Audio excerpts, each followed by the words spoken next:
Et salut les amis, allez, comme chaque vendredi, avant de commencer la partie, on procède au tirage au sort. Et cette semaine, c'est X01N1X qui gagne les deux boosters. Comme d'hab, tu m'envoies tes coordonnées par Discord ou par Messenger et je t'envoie ça par la poste. Si comme lui vous voulez participer au tirage au sort, vous cliquez sur le bouton rejoindre qu'il y a sous chaque vidéo. Et en plus de ce tirage au sort pour gagner des tapis, des tokens, des deckbox. Et vous avez une seconde partie le lundi exclusivement pour vous. Et d'ailleurs lundi on avait vu une chouette partie entre PL de la chaîne Valen PL qui jouait Raffine il me semble, opposé à Damien Garcia, un très bon joueur de Pau qui lui jouait petit vite et la partie était vraiment excellente. Donc aujourd'hui on se retrouve pour la 14e et dernière ronde du Relic Fest. J'ai pas eu malheureusement les 12e et 13e rondes d'enregistrer vu que j'étais pas là le dimanche. Là d'ailleurs c'est une vidéo qui n'a pas été filmée par moi donc un peu moins bonne qualité que d'habitude. On sera quand même en 1080p et puis vu que j'affiche les images sur le côté, il n'y a pas de souci. Et c'est donc Julien Joie, à nouveau un joueur de Pau qui joue Raffine, opposé à Clément Achard qui joue son Yves Misette Reborn. Et d'ailleurs c'est ce dernier qui a commencé la partie avec un triome de Rogrin.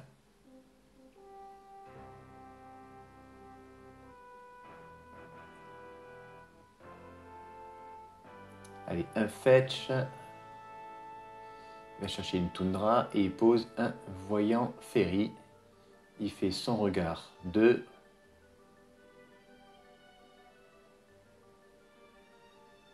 Et finalement, les deux vont dessous.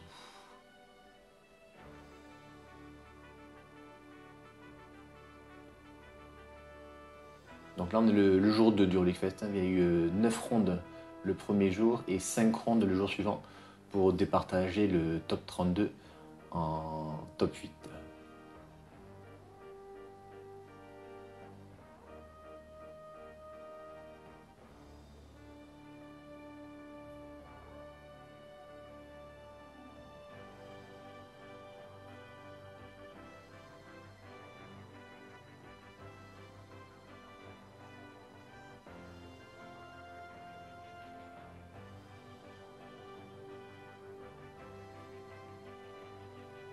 Allez, pour 2 mana, un Strix, il pioche une carte, il attaque avec le voyant, 19 partout.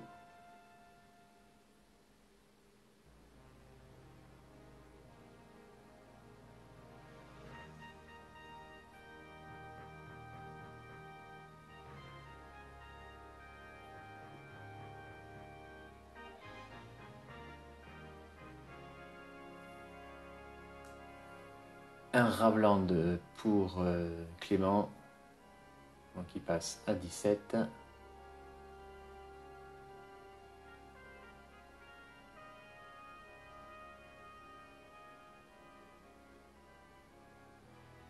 Et ce sera une fin de tour.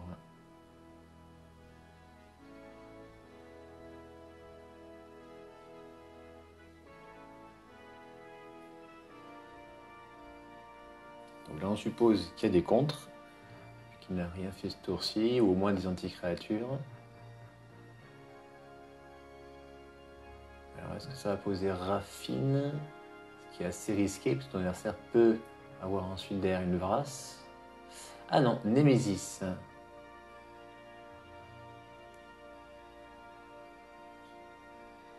Ouf, le Némésis qui passe, donc c'était pas un contre qu'il avait, mais peut-être un anti-créature.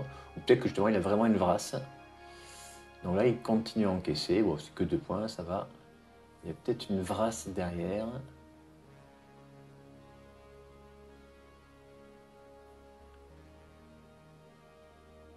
Un déluge toxique à 2, ça ferait très très mal.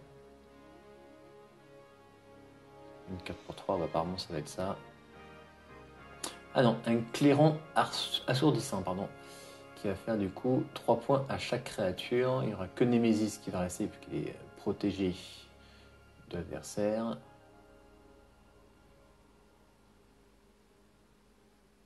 Mais bon, il s'est débarrassé de 2 petites créatures. Là par contre, Il a gardé un blanc, c'est peut-être pour une dîme de mana pour contrer Raffine. Mais s'il avait pioché un land, ça n'a pas marché. Ah bah de toute façon, il va faire d'abord une 6 dépensée pour contrôler la main adverse. Comme ça, moi, il sera sûr. Alors, il y a un Kavou, une décomposition abrupte, une fin prismatique et Minskebu. Alors, Minskebu, même si ça paraît très fort comme ça, le fait qu'il y a un Némésis sur table, il va pouvoir le tuer assez facilement. Donc, je pense qu'il s'en fout un petit peu. La fin prismatique, c'est pas mal, mais la décomposition abrupte, je pense que c'est ça qui est le plus intéressant à défausser, parce que c'est incontrable et que la plupart des sorts de permanents que va jouer le joueur de Raffine, ce sera essentiellement des permanents qui coûtent 3 ou moins. Donc la décomposition abrupte aura toujours un effet. Et après, il y a le Kavou. Le Kavou qui est pas mal, qui peut être chiant aussi.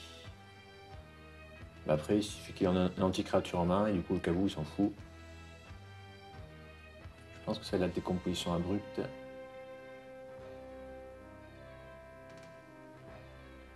Ah ben là, on fait pas les choix en 30, enfin, en 5 secondes. On est quand même 14e ronde. Donc ouais, c'est bien. C'est bien ça. Décomposition abrupte qui est défaussée. Je pense qu'il note rapidement les cartes ensuite de sa main.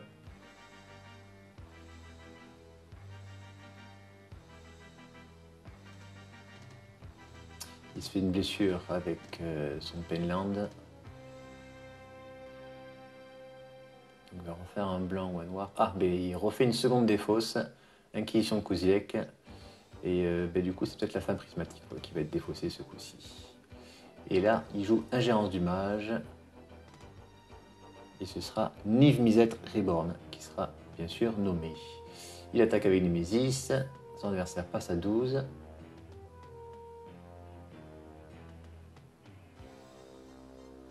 Allez, ce sera un Minskebu qui va être joué.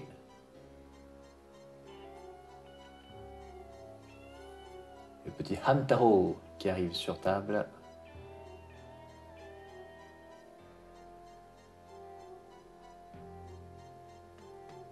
Avec 3 marqueurs, plus 1, avec le plus 1 de Bou, de Minskebu. Il passe 4-4, il attaque. Bon, derrière, il sait qu'il va perdre de toute façon son Minsk, celui qui pose Raffine.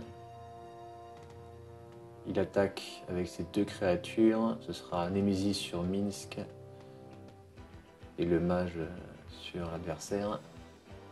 Voilà, c'est ça. Raffine. Hop.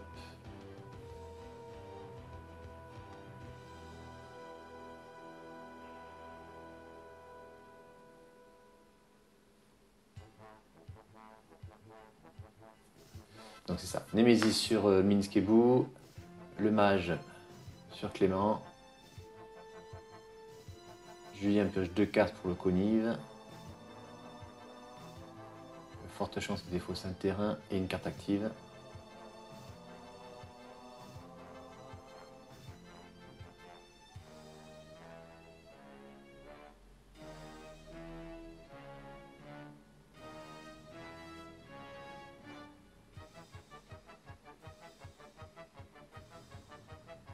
Ah, il y a beaucoup plus de réflexion que pendant les premières rondes qu'on a vues. Là, c'est franchement la toute dernière ronde avant le top 8. Faut pas se rater.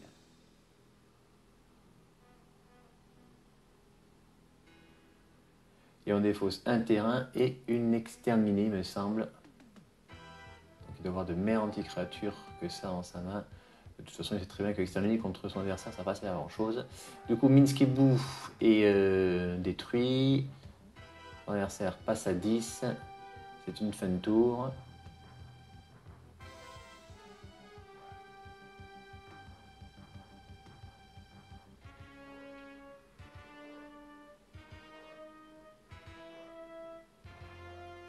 Allez, hop. Pour 3 mana, un vert, un rouge, ça va être du Clotis. Le problème, c'est que le Clotis, il aura un effet, mais que au tour d'après. Il ne va rien faire ce tour-ci. Je suis assez étonné qu'il n'ait pas plutôt joué Kavou.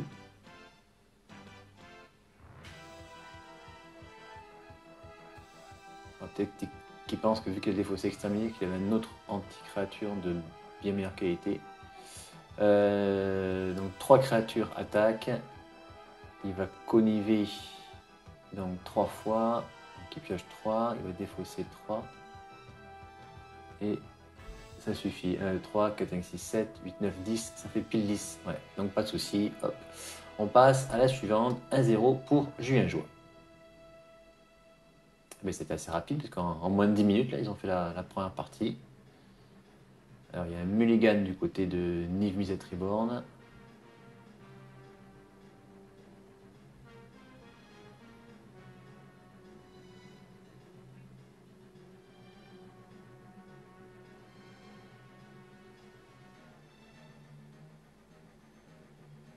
Et donc Clément qui commence par une chapelle isolée.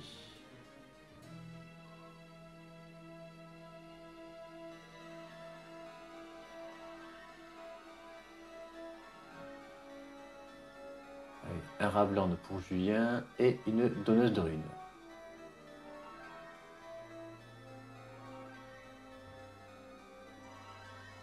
Une taïga. Un Fatal Push sur la donneuse de runes.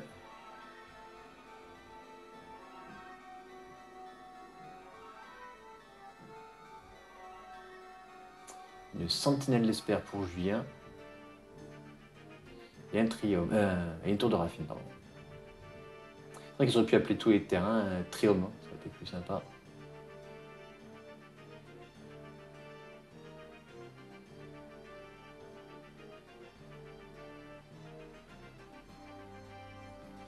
Un magistrat de Dranit. Donc on ne pourra plus jouer raffine du côté de Julien.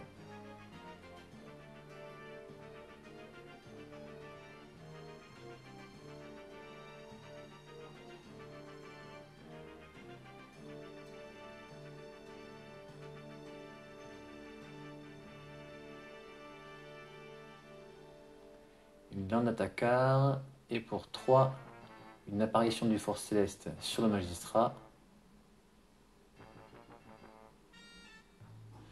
Du coup, le magistrat est exilé. Et si un jour l'apparition venait à quitter le champ de bataille, c'est Clément qui aurait une créature illusion de 2. Donc une attaque avec la sentinelle d'Esper. Et Clément qui passe à 19.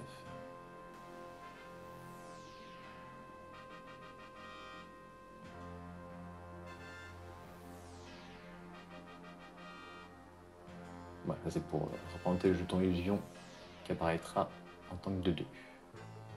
Ah, il n'a pas eu de 4ème terrain, Clément. Alors pourtant c'est un deck qui est en général à 44 landes, je vais vérifier. Il joue 42 terrains. Ah, c'est assez rare pour un Niv. 42 terrains, il joue par contre la plupart des dorks. Il joue 5 dorks. Mais ouais, mais malgré tout, je trouve que 42 c'est un petit peu léger. Après, le mec il est là, 14e ronde, donc oui, c'est quand même qu'il connaît bien son jeu.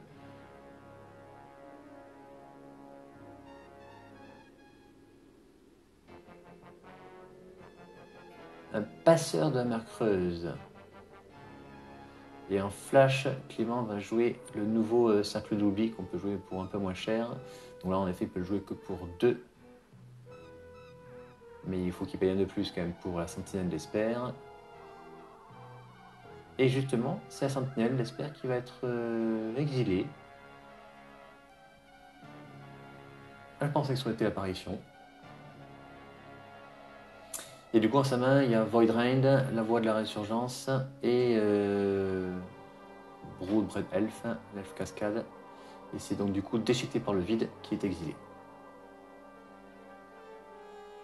Ah, c'est une bonne carte contre Raffine vu que c'est incontrable. On se moque de la parade. Très bien aussi contre Tivit.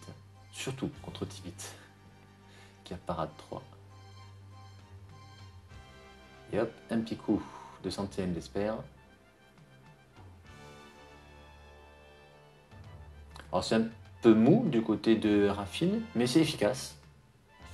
Parce que pour l'instant, voilà, il n'y a pas beaucoup de terrain en face. Et apparemment, il n'y a toujours pas de 4ème terrain en face. Ouf, là, la même carte que tout à l'heure, le clairon assourdissant. Et là, du coup, c'est pas mal, parce que du coup, il va se débarrasser. Voilà, hop là. Et voilà pourquoi il avait préféré faire le cercle sur la sentinelle d'Esper tout à l'heure. Donc du coup, il se débarrasse de l'apparition du Fort Céleste et du passeur. Du coup, il va récupérer son déchiqueté par le vide. Et il va aussi récupérer un jeton illusion qui sera 2-2. Alors d'ailleurs, ouais, l'imprimerie qui va m'imprimer les jetons que je peux bientôt gagner sur la chaîne, elle est en vacances là, jusqu'au 2 janvier. Donc j'ai pas eu de retour de mail de mon dernier mail que j'ai envoyé. Donc je pense que dès qu'ils vont reprendre le boulot, j'aurai ma réponse. Et si la réponse est positive, hop, j'enclencherai la production. J'avais fait une vidéo en live, vous pouvez la retrouver sur l'onglet en direct de la chaîne pour voir tous les tokens que je vais créer et faire gagner bientôt.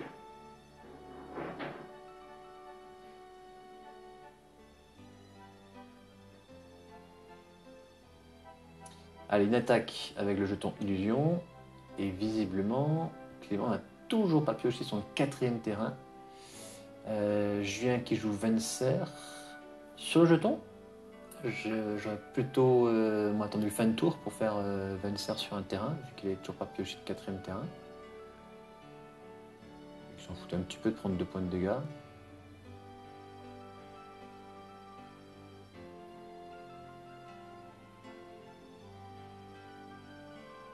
Il veut peut-être bourrer. Il veut peut-être bourrer le plus rapidement possible.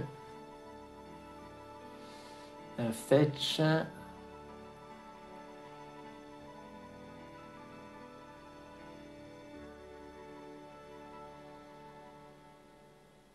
Un petit Teferi. Il va de suite faire le -3. Il va remonter la voie de la résurgence dans la main de Clément. Et il va attaquer pour 2 avec Venser. Mais je vous disais ça, il veut aller plus vite. Allez, son adversaire a enfin pioché son 4e terrain.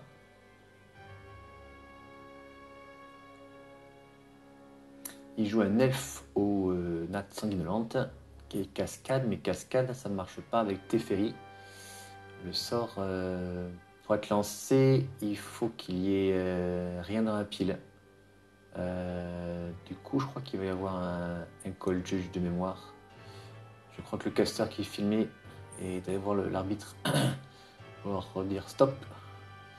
Parce que le cascade, ouais, tu peux pas la jouer à ce moment-là.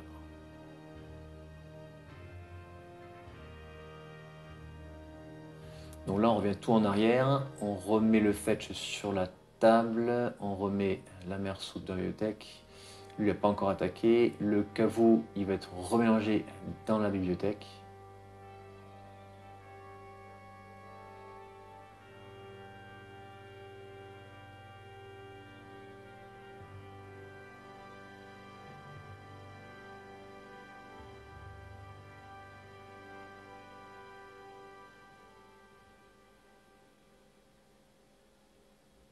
Du coup, là, il attaque avec l'elfe. En réponse, Julien fetch va chercher la mer soupe, pardon.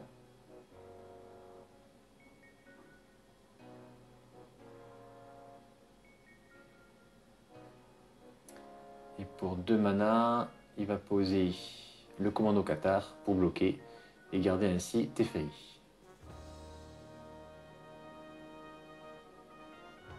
Ouais, c'est pas mal pour l'instant, il a réponse à tout à chaque fois, Julien.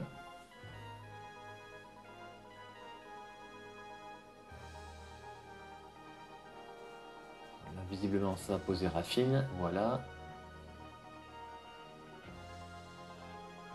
1+1 de Teferi, une attaque de Venser avec une connive.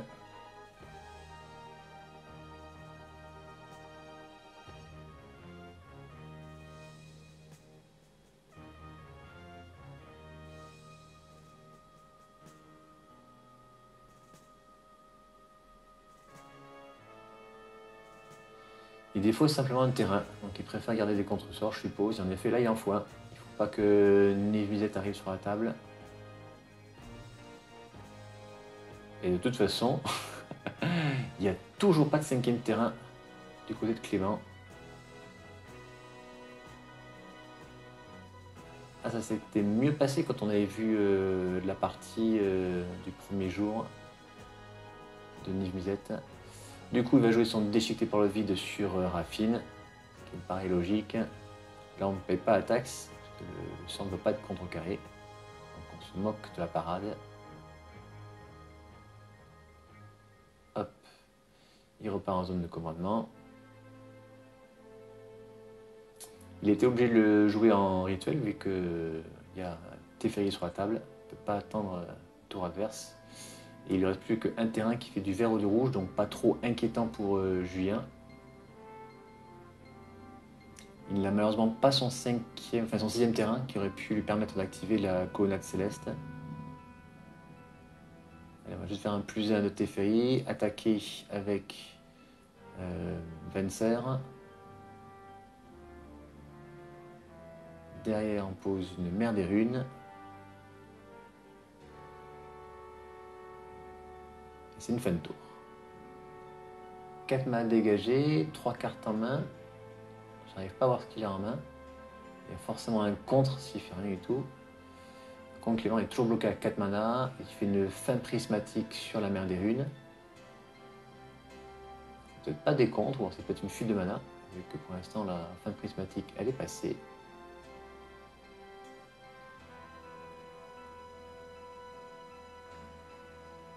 Et une pulsation du Maelstrom sur Venser.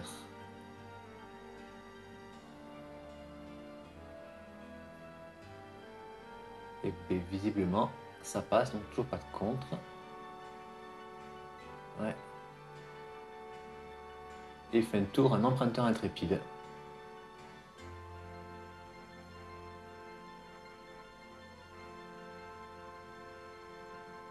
Et bien ça va claquer des plus grosses baffes que Venser, et en plus en vol. Allez, un petit +1 de Teferi. Il attaque avec l'emprunteur. Clément passe à 8. Ça commence à sentir le roussi, sachant qu'il y a quand même aussi une autre... une colonnade céleste. Ça c'est preuve irréfutable. Donc, il va créer un jeton crabe. Les boîtes 0-3, on peut quand même attaquer avec, ce qui permet d'activer la capacité conive de Raffine. Mais bon, pour l'instant, on n'a pas Raffine sur la table. Et un jeton indice. Là, je suis en train de me dire, il va même plus le jouer en éphémère, vu qu'il y a Teferi sur la table. Après, les joueurs sont à la 14e ronde. Je pense que ça va être ultra fatigant. Déjà que 9 rondes le premier jour. Oula, Omnat, locus de création. Bon, est-ce qu'il va y avoir un contre là?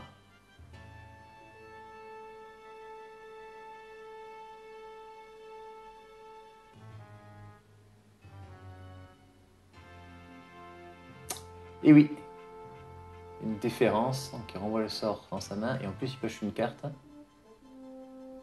Et il sacrifie le jeton indice pour piocher une carte. Donc niveau tempo, c'est parfait. Il a fait perdre un tour à son adversaire, il a pioché 2 cartes. Une tour de commandement, ce qui fait que là du coup il peut activer la colonnade, faire 4, 5, 6, 7. Ce sera pas suffisant, mais du coup ça empêche l'adversaire de jouer des fetch. Ça peut être pas mal comme play.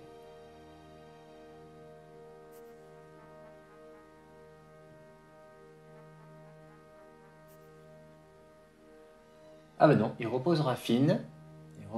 Il va le faire ça en 2 fois finalement, pour être sûr. Il fait le +1 de Teferi. Il va attaquer du coup avec le crabe et l'emprunteur, ce qui fait conif 2. Il conif sur le crabe. Il pioche 2. Oula, le choix est très rapidement fait. Il y a quoi? Il y a un terrain et déni qui me semble. Du coup, juste un marqueur +1/+1. Clément prend 4, il passe à 4. Et là, quoi qu'il arrive, c'est fini. C'est fini. Même s'il fait une vrasse, derrière, il tape avec la colonnade. Et en plus, j'ai vu qu'il y avait une ripaille mortelle dans la main de Julien. Voilà pourquoi il a préféré poser Raffine plutôt que d'attaquer avec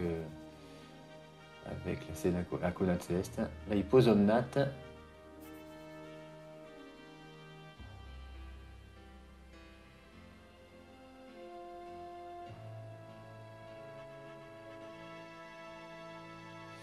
Omnat est là. Pose un terrain, il va gagner 4 points de vie, il va repasser à 8.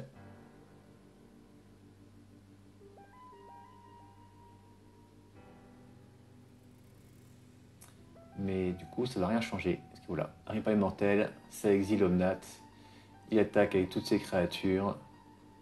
Il active la colonnade céleste. Ça fait 4, 5, 6, 7, 8, 9. Ça fait au moins 9, plus les trucs qui vont conniver. Là, c'est fini. Et ben voilà. Et ben 2-0 du coup pour Julien Joie. Donc encore un Palois qui gagne après la partie qu'on a vue lundi. Et on se retrouve du coup non, pas la semaine prochaine. Si, la semaine prochaine, lundi, avec les membres pour voir Grist contre Raffine. Grist c'est un Toulousain et Raffine, je ne sais plus qui c'est qui le jouait. En tout état de cause, je vous souhaite de joyeuses fêtes, un joyeux réveillon de fin d'année. Et je remercie bien sûr tous les abonnés et tous les membres. Allez, à bientôt. Bye bye.